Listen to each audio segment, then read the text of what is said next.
This is the Lone Crater YouTube. We hope this video helps.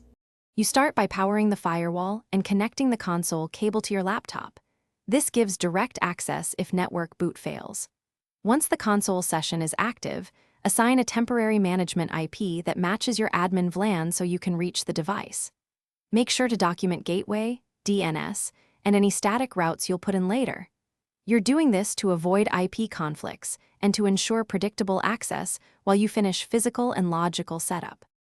You now map each physical port to a zone and assign interface IPs, because zones simplify policies and logging.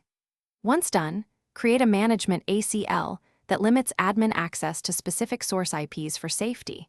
Then add firewall rules to permit needed services from LAN to WAN while blocking unsolicited inbound traffic. Make sure to enable NAT on the WAN interface so internal addresses translate properly, and add a default route pointing to your upstream gateway so traffic can exit the network. You finish by testing connectivity from a LAN client.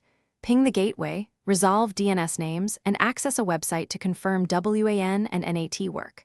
After successful tests, harden the firewall, change default passwords, enable SSH key access, set NTP, and schedule config backups so changes are recoverable.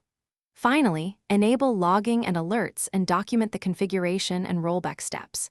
If something goes wrong, check interface status and route table first, then inspect firewall policy hit counts to find blocked traffic. Thanks for watching. Consider subscribing if we helped you.